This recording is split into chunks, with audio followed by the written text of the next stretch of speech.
Lives of the prophets, let's learn from them. Let's learn from them. Lives of the prophets, lives of the prophets, lives of the prophets, lives of the prophets, lives of the prophets. Alhamdulillahi Rabbil Alameen, wassalatu wassalamu ala Sayyidil Anbiya'i wal Mursaleen. Amma ba'id, fa'udhu billahi minash shaitanir rajim, bismillahir rahmanir rahim. As-salatu wassalamu alayka ya Rasulallah wa ala alika wa ashabika ya Habiballah. As-salatu wassalamu alayka ya Nabiyallah wa ala alika wa ashabika ya Nurallah. There are many virtues and blessings of reciting salat upon the Prophet sallallahu ta'ala alayhi wasallam. It has been stated that a person who recites Jazallahu anna Sayyidana Muhammadan ma huwa ahlu, 70 angels write good deeds for 1,000 days. Subhanallah. A person who recites this small durood, Jazallahu anna Sayyidina Mawlana Muhammadan ma huwa ahlu, 70 angels write good deeds for 1,000 days for that individual. That's over 3 years consecutively. The angels are writing good deeds for you. We, during our life, sometimes do not perform continuous good deeds for 3 years. But the blessings of durood and salam is such that Allah subhanahu wa ta'ala, for a short supplication, for a short durood, can grant you such an immense reward. And nobody should have doubts or waswasas that how is this possible. And it's very easy to understand how it's possible. For example, the Prophet sallallahu alaihi wasallam stated that a person who looks at his parents with affection, who looks at his mother with affection, who looks at his father with affection, Allah subhanahu wa ta'ala grants that individual the reward of a maqbool hajj, a hajj mabrur, an accepted hajj. How is that possible that you look at the face of your mother with mercy, with affection, you look at the face of your father with mercy and affection, and Allah ta'ala writes the reward of one hajj mabrur in your account? It's from the mercy of Allah subhanahu wa ta'ala. Allah ta'ala's treasures do not lessen, Allah ta'ala's treasures do not finish. Allah ta'ala's treasures are always full, Allah ta'ala is always merciful. So if Allah Ta'ala has the power and the ability to be able to grant you the reward of one hajj maqbool and mabrur, when you just look at the face of your parent, then He also has the ability to command 70 angels to write good deeds for 1,000 days for the individual who recites that specific durood. So we should try to make a habit and gain benefit from these. Look, my dear viewers of Madani Channel, when a person is doing business, what is the fundamental rule of business? That you want the maximum profit with low investment, with maximum profit. In this you are reciting a durood, maybe 6, 7 words, 8 words, 10 words. But due to you reciting those 10 words, Allah subhanahu wa ta'ala is giving you such an immense reward. So we should take benefit of this and we should utilize it whilst we have time, whilst we have our lives. Sallu ala al-Habib sallallahu ta'ala ala Muhammad sallallahu alayhi wasallam.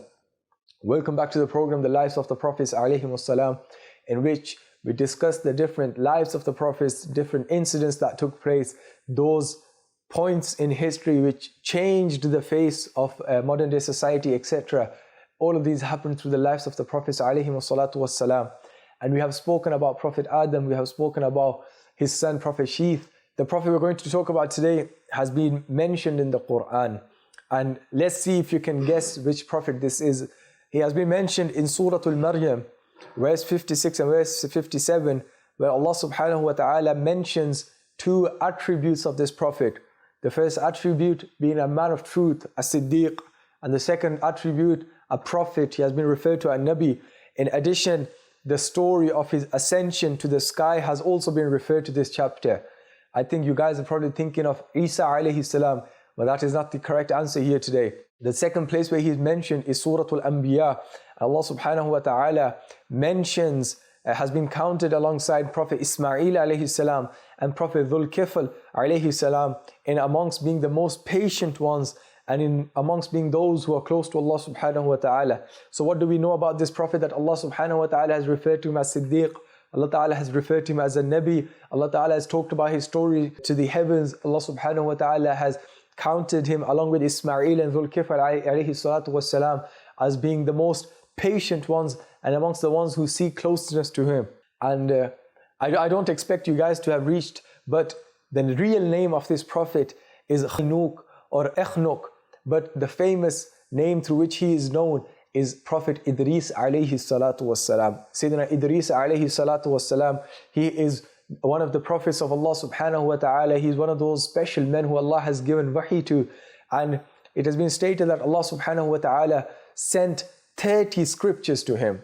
Allah ta'ala revealed 30 scriptures to Prophet Idrees alayhi salatu wassalam. And the reason he has been given the name Idrees, which is not his real name, but that is his famous name. The reason he has been given the name of Idrees is because he used to do a lot of dars.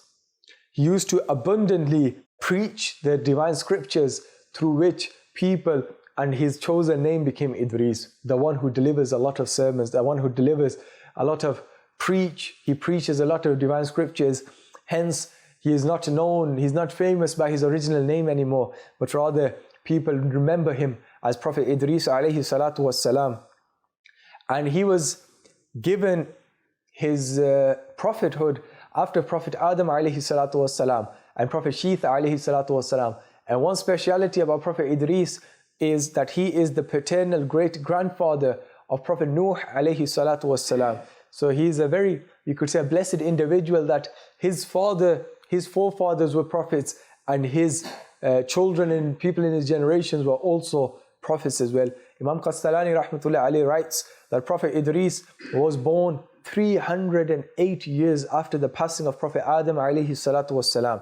In terms of the appearance of Prophet Idrees alayhi salam, Sayyidina Samura radiyallahu anhu states that Prophet Idrees alayhi salatu wassalam had a fair complexion, he had good height, and he had a very broad chest. He did not have a lot of hair on his body, but he had a lot of hair on his head, and he had a white mark on his chest, which was not because of vitiligo, which was not due to an illness, which was not due to, we could say, a disease, but rather this was a sign from Allah subhanahu wa ta'ala. So he was of fair complexion, he had a broad chest, his body did not have a lot of hair, but rather his head had a lot of hair, and he had a white mark on his chest. These are some of the descriptions we find in books in relation to Prophet Idrees alayhi salam. And Prophet Idrees alayhi salatu wassalam, he was very creative, we could say. Why was he creative? He was creative because Prophet Idrees alayhi salatu wassalam would sew clothes, and with every stitch he would recite Subhanallah. So imagine Prophet Idrees alayhi salatu wassalam is sewing clothes, but with each stitch he says Subhanallah, Subhanallah, Subhanallah, Subhanallah. He kept doing this to the point that it was said that there is no person, there is not a single man who is more superior to Idrees upon the face of this earth. There is no person who is more superior in terms of good deeds than Idrees alayhi salam. Why was this? This was because of his dhikr of Allah subhanahu wa ta'ala. This was because of his remembrance of Allah subhanahu wa ta'ala. With every single thing he would do, he would praise Allah subhanahu wa ta'ala. And this is something that we need to adopt in our lives as well, my dear viewers of Madani Channel. Sometimes what happens, we're driving our cars and we waste our time listening to songs. We're cooking, we waste our time doing nothing. We're going somewhere, we're walking, we waste our time by not earning good deeds. But the beauty of Islam is that you only have to move your tongue and Allah Ta'ala gathers and writes a great amount of reward for you in your book of deeds. Imagine you say Subhanallah once, Allah Subhanahu wa Ta'ala plants a tree of your name in paradise. And the scholars say that person who has trees in paradise will undoubtedly take benefit from those trees as well. So Prophet Idrees alayhi salam, and make this intention today that today for our sisters who sew clothes, with every stitch you would follow the sunnah of Idrees alayhi salam and you would recite Subhanallah. Those sisters who cook, or those brothers who cook or do other activities where their mouth is free, they're free to speak, they're free to talk, they should do the dhikr of Allah subhanahu wa ta'ala. And due to the dhikr of Allah subhanahu wa ta'ala, the reward and the barakah will come into your food. There's a story that comes to mind that there was a pious man of Allah ta'ala, and his level of piety was such that he was able to fly. Yes, my dear viewers of Madani Channel, the pious people of Allah subhanahu wa ta'ala can have special powers as well. Inshallah, when we get on to the later stories, we will prove the karamat of awliya from the Quran. It is proven from the Quran. Do not have any doubts in the powers of the awliya. Do not have any doubts in the powers of the pious people of Allah. This is proven from the Quran. However, that pious man, his power, his special ability was that he was able to fly.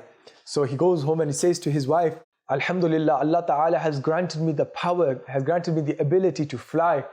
And the wife, this person's wife, she says, I know, and the reason you have this power is because when I cook your food, I recite the name of Allah whilst cooking your food, and due to the name of Allah Ta'ala which I use on whilst cooking the food, Allah Ta'ala grants you these mystical powers.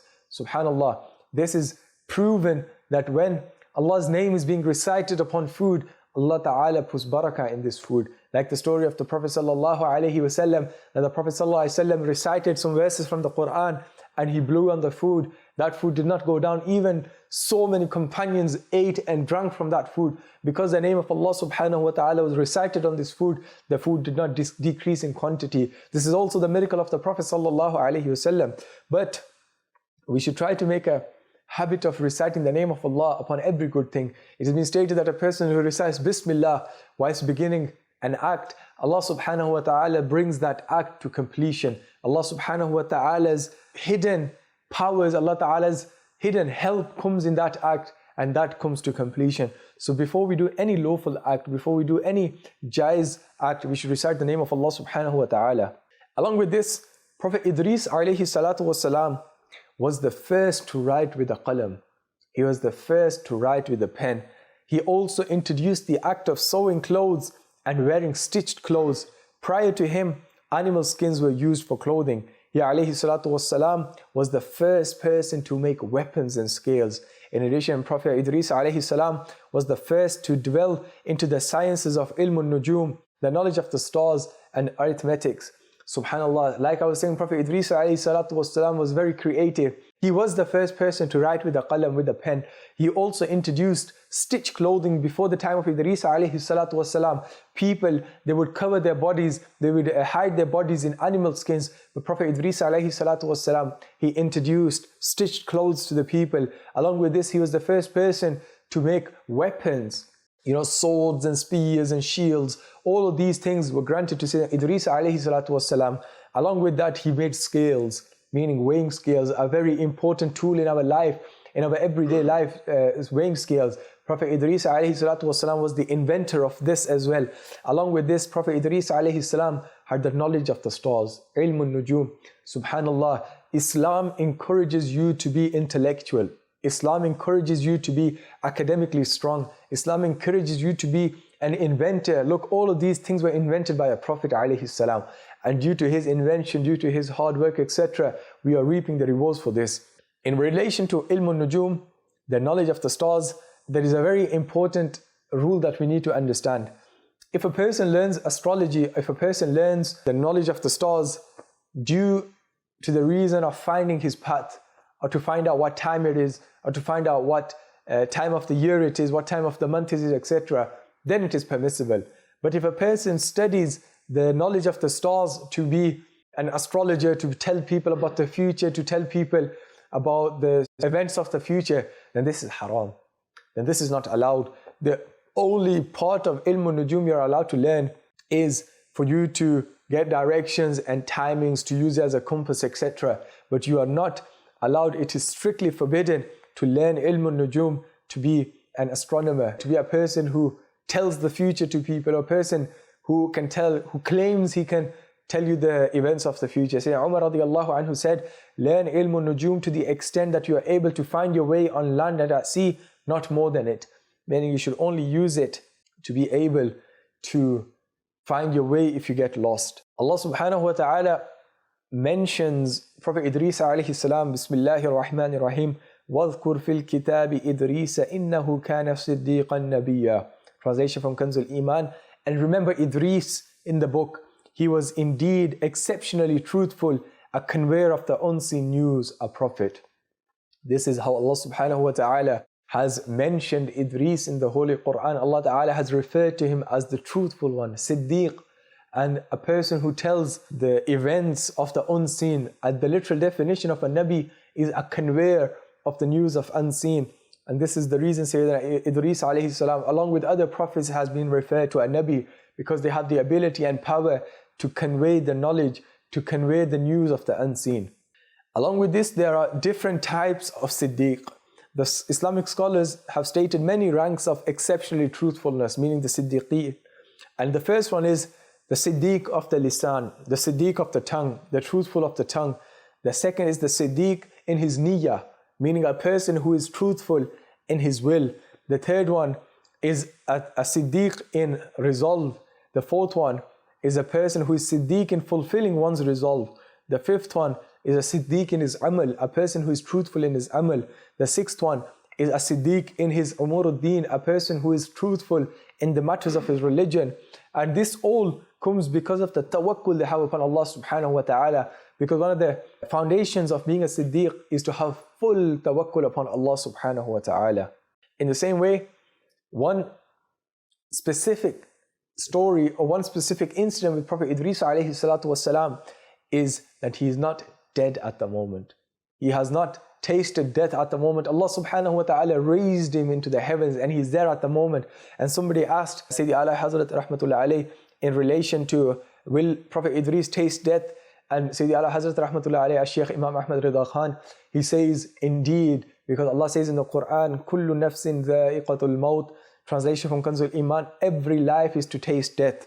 So Prophet Idrees alayhi salatu wassalam has been ascended to the heavens, and before the day of judgment comes, he will also taste death as well. There are 4 prophets who have not tasted death yet. 2 are upon this earth and 2 are in the skies and the heavens. And one of those prophets is Prophet Idrees alayhi salam. The mention of Prophet Idrees alayhi salatu wassalam has happened in different narrations, in different ahadith of the Prophet sallallahu alayhi wasallam. It has been narrated from Sayyidina Abu Dharr radiyallahu anhu that the Messenger of Allah sallallahu alayhi wasallam said that the first person to write with the pen was Idrees. And this also goes to show that to write with the pen is the sunnah of the Prophets alayhi salatu wassalam. And the significance of writing with the pen has also been highlighted in the glorious Quran. Allah Ta'ala says, Bismillahir Rahmanir Rahim, Iqra wa rabbukal akram alladhi allama bil qalam. Translation from Kanzul Iman, read and only your Lord is the most generous, the one who taught to write with the pen. Meaning today we live in a society, we live in times where everyone just uses their mobile phones to message everything and everybody. People do not have nice handwritings. People do not know how to write anymore. Why? Because they don't have the habit of writing with a pen. So this is something that the Prophets ﷺ used to do, and we should use a pen to write as well. If Allah subhanahu wa ta'ala has mentioned the qalam, has mentioned the pen in the Quran, this means that there are hidden wisdoms behind the pen, and we should use those as well. And we should also make the intention that the Prophet ﷺ used a pen. So this action of me using a pen is me fulfilling the sunnah of Prophet Idrees ﷺ along with other prophets as well. So this was a short biography of Prophet Idrees ﷺ, who came after Adam and Sheeth ﷺ. And we talked about different aspects in his life and a short biography on how he lived his life, what he invented, what he was famous for, has he tasted death, etc. And inshallah we will be back with another prophet, inshallah, and we will talk about his life as well and the lessons to be learned from his life. May Allah subhanahu wa ta'ala make us of those who study and understand the lives of the Anbiya alayhim as-salam. Ameen bijahi nabi al-amin wa sallallahu alayhi wa sallam. Sallu ala al-habib sallallahu ta'ala. Lives of the prophets, let's learn from them. Let's learn from them. Lives of the prophets, lives of the prophets, lives of the prophets, lives of the prophets, lives of the